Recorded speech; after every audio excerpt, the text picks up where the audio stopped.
The Relations Between the Ego and the Unconscious by Carl Gustav Jung.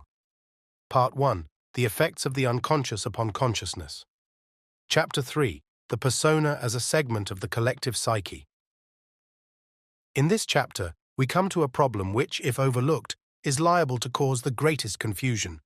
It will be remembered that in the analysis of the personal unconscious, the first things to be added to consciousness are the personal contents, and I suggested that these contents, which have been repressed but are capable of becoming conscious, should be called the personal unconscious. I also showed that to annex the deeper layers of the unconscious, which I have called the collective unconscious, produces an enlargement of the personality leading to the state of inflation. This state is reached by simply continuing the analytical work, as in the case of the young woman discussed above. By continuing the analysis, we add to the personal consciousness certain fundamental, general, and impersonal characteristics of humanity, thereby bringing about the inflation I have just described, which might be regarded as one of the unpleasant consequences of becoming fully conscious. From this point of view, the conscious personality is a more or less arbitrary segment of the collective psyche. It consists in a sum of psychic facts that are felt to be personal. The attribute personal means pertaining exclusively to this particular person. A consciousness that is purely personal stresses its proprietary and original right to its contents with a certain anxiety, and in this way seeks to create a whole. But all those contents that refuse to fit into this whole are either overlooked and forgotten or repressed and denied. This is one way of educating oneself, but it is too arbitrary and too much of a violation. Far too much of our common humanity has to be sacrificed in the interests of an ideal image into which one tries to mold oneself. Hence, these purely personal people are always very sensitive, for something may easily happen that will bring into consciousness an unwelcome portion of their real, individual character. This arbitrary segment of collective psyche, often fashioned with considerable pains, I have called the persona. The term persona is really a very appropriate expression for this, for originally it meant the mask once worn by actors to indicate the role they played. If we endeavor to draw a precise distinction between what psychic material should be considered personal and what impersonal, we soon find ourselves in the greatest dilemma, for by definition, we have to say of the persona's contents what we have said of the impersonal unconscious, namely, that it is collective.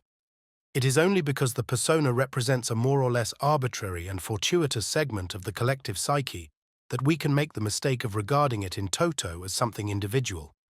It is, as its name implies, only a mask of the collective psyche, a mask that feigns individuality, making others and oneself believe that one is individual, whereas one is simply acting a role through which the collective psyche speaks.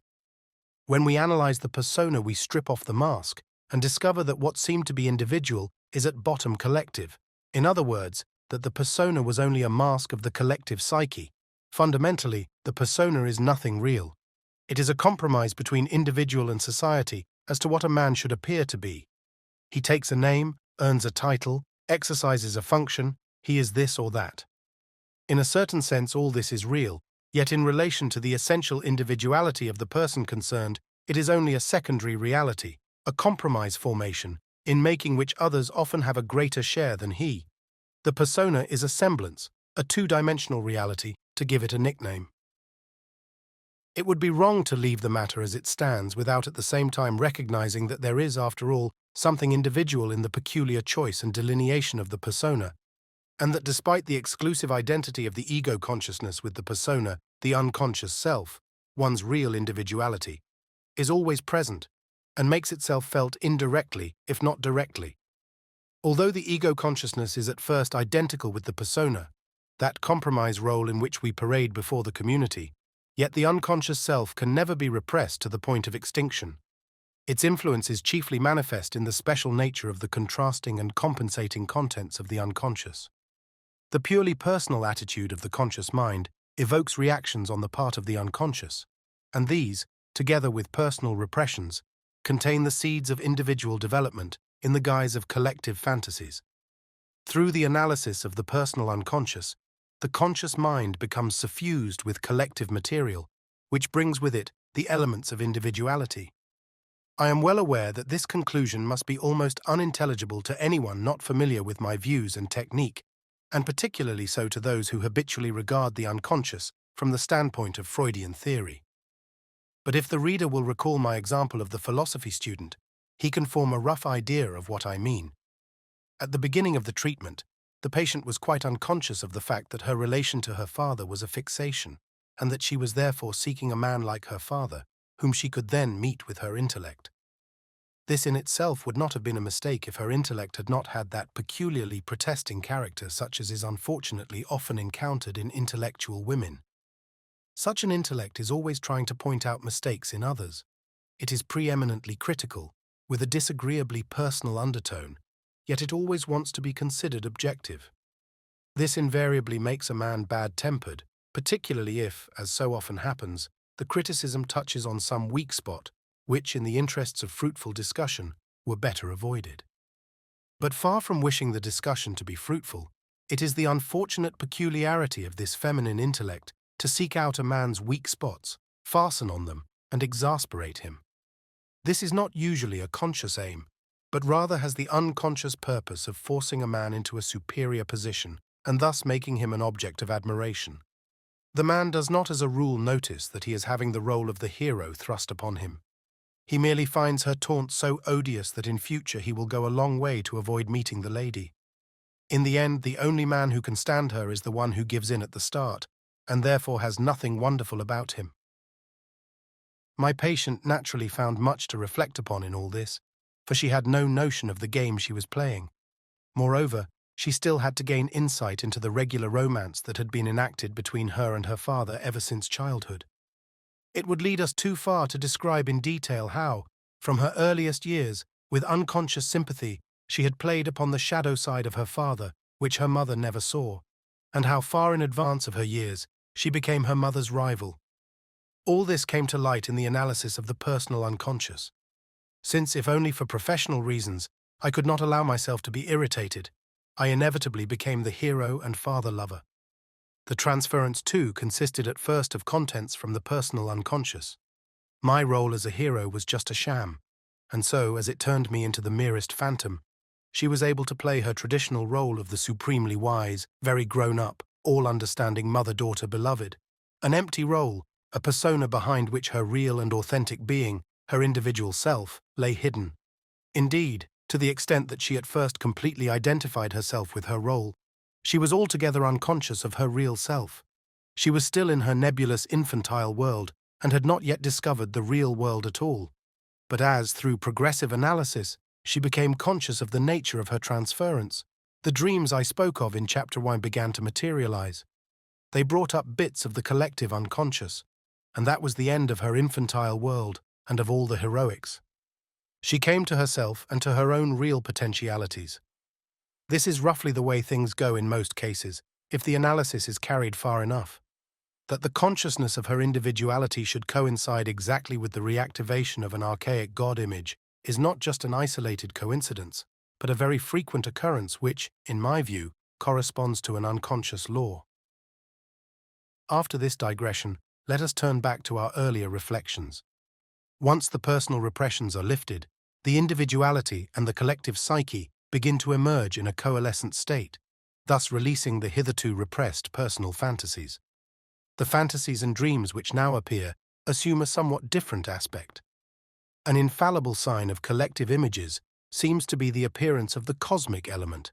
That is, the images in the dream or fantasy are connected with cosmic qualities, such as temporal and spatial infinity, enormous speed and extension of movement, astrological associations, telluric, lunar and solar analogies, changes in the proportions of the body, etc. The obvious occurrence of mythological and religious motifs in a dream also points to the activity of the collective unconscious. The collective element is very often announced by peculiar symptoms, as for example by dreams where the dreamer is flying through space like a comet, or feels that he is the Earth, or the Sun, or a star, or else is of immense size or dwarfishly small, or that he is dead, is in a strange place, is a stranger to himself, confused, mad, etc. Similarly, feelings of disorientation, of dizziness and the like may appear along with symptoms of inflation. The forces that burst out of the collective psyche have a confusing and blinding effect. One result of the dissolution of the persona is a release of involuntary fantasy, which is apparently nothing else than the specific activity of the collective psyche.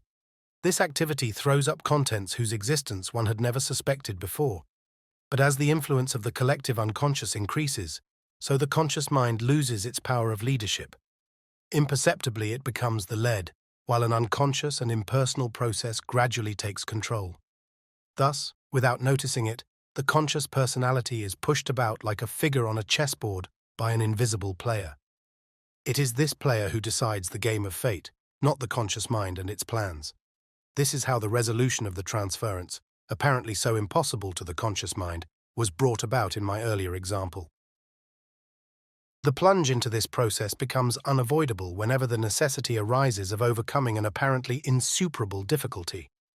It goes without saying that this necessity does not occur in every case of neurosis, since perhaps in the majority, the prime consideration is only the removal of temporary difficulties of adaptation.